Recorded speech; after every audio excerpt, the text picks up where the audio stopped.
Hello, आज हम BSc third year का टॉपिक डिस्कस करेंगे which is growth condition of microbes at large scale. अगर माइक्रोब्स को लार्ज स्केल पर ग्रो कराना है तो क्या क्या कंडीशंस होना चाहिए for large scale production of microbes. The key conditions needed include optimal temperature, appropriate pH level, sufficient nutrient source, adequate moisture, control oxygen level, sufficient space for growth, and a well-designed bioreactor system to maintain consistent conditions and allow for proper mixing and aeration, essentially providing a stable environment that promote rapid microbial growth while maximizing the desired product yield. अगर हमें large scale पर microbes का production करना है तो हमें proper temperature, proper pH, proper nutrient source, oxygen supply and bioreactor सब चीज़ proper होना चाहिए, तभी हम लार्ज स्केल पर माइक्रोब्स का प्रोडक्शन करा सकते हैं और हमें जो प्रोडक्ट की यील्ड होगी वो मैक्सिमम होगी। To produce microbes on large scale, we will need to consider the following conditions. अब हमें क्या क्या conditions fulfill करना पड़ेगी large scale microbes के production के लिए। First one is microbe properties. Microbes that are used for industrial production should grow quickly, be available in quantities, and produce high yield of desired product. अगर हमें जो large scale पर production कराना है microbes का, तो माइक्रोब्स जो है इजीली ग्रो हो जाए और प्रोडक्ट की यील्ड हमें ज़्यादा दे, ऐसा माइक्रोब्स हमें ग्रो करवाना है। They should also be responsive to genetic manipulation and if possible be non pathogenic. और जो माइक्रोब्स हम यूज़ करेंगे इंडस्ट्रीज़ में फॉर प्रोडक्शन, वो कैसा होना चाहिए, जेनेटिक मैनिपुलेशन होना चाहिए, एज वेल एज उसको नॉन पैथोजेनिक, को डिसीज कॉज करने वाला नहीं होना चाहिए। Second conditions which is temperature control. Microbe can live in a wide range of temperature but they generally grow best in a warm moist environment. For large scale production of microbes then the control of temperature is very necessary. Microbes जो है wide range of temperature पे grow करते हैं, but generally उनको warm और moist environment में वो large scale पर प्रोडक्शन होता हैगा, और टेम्परेचर जो है इनकी ग्रोथ के लिए बहुत इम्पॉर्टेंट है।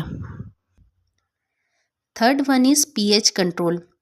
Adjusting the pH level to the microbes preference for optimal growth. Microbes की ग्रोथ के लिए पीएच लेवल को भी प्रॉपर एडजस्ट करना पड़ता है। Oxygen control. Microbe grow more in oxygen rich environment. अगर ऑक्सीजन रिच एनवायरनमेंट रहता है तो माइक्रोब्स जो है ज़्यादा ग्रो होते हैं। Managing oxygen level depending on whether the microbes is aerobic require oxygen और anaerobic does not require oxygen. Oxygen level को मैनेज करने टाइम हमें चेक करना है कि माइक्रोब्स हमारा एरोबिक है या एनएरोबिक है। Nutrients media. Microbe need nutrients to grow and they grow best in warm and moist environment. Providing a balanced nutrient supply tailored to the specific microbes including carbon source, nitrogen source, minerals and vitamins. Microbes की अगर large scale पर production कराना है तो हमें proper nutrients provide करना पड़ेंगे, such as carbon, nitrogens and other minerals and vitamins भी प्रोवाइड करना पड़ेंगे, जिससे माइक्रोब्स जो है अच्छे से ग्रो हो। Next one is mixing and aeration. Ensuring proper mixing within the bioreactor to distribute nutrient evenly and provide sufficient oxygen transfer. Mixing and aeration की जो कंडीशन है वो उसको प्रॉपर चेक करना है कि बायोरिएक्टर के अंदर प्रॉपर मिक्सिंग हो रही है नहीं। अगर प्रॉपर मिक्सिंग नहीं होगी तो न्यूट्रिएंट सप्लाई जो है इक्वल नहीं होगा और माइक्रोब्स की ग्रोथ में थोड़ा चेंज आएगा, इसलिए प्रॉपर मिक्सिंग एंड एरेशन होना चाहिए। Next one is bioreactor design. Selecting a bioreactor with appropriate size, agitation mechanism, and monitoring capabilities to manage the production process effectively. Microbes की अगर लार्ज स्केल पर production कराना है तो जिसके अंदर प्रोडक्शन करवाते हैं विच इज़ बायोरिएक्टर, उसकी डिज़ाइन, उसका अप्रोप्रिएट साइज़ होना चाहिए ताकि एजिटेशन, एरेशन के सभी चीज़ जो है प्रॉपर मैनेज हो पाए। Next one is strain improvement. Utilizing genetic engineering technique to enhance the desired product yield of microbes. Strain को इम्प्रूवमेंट कराना भी ज़रूरी है। जेनेटिक इंजीनियरिंग टेक्निक्स का यूज़ करके हम माइक्रोब्स का जो है प्रोडक्शन ज़्यादा कर सकते हैं। Next one is medium. The medium use to grow microbes should be inexpensive and it can often be a waste product from other industrial processes. जो हम मीडियम यूज़ करेंगे माइक्रोब्स की ऑर्गेनिज्म की ग्रोथ के लिए, वो ज़्यादा कॉस्टली नहीं होना चाहिए। एज अ वेस्ट प्रोडक्ट भी जो हमें इंडस्ट्रीज़ वगैरह से ऑब्टेन हो, उसे हम एज अ मीडियम यूज़ कर सकें। Last one is waste disposal.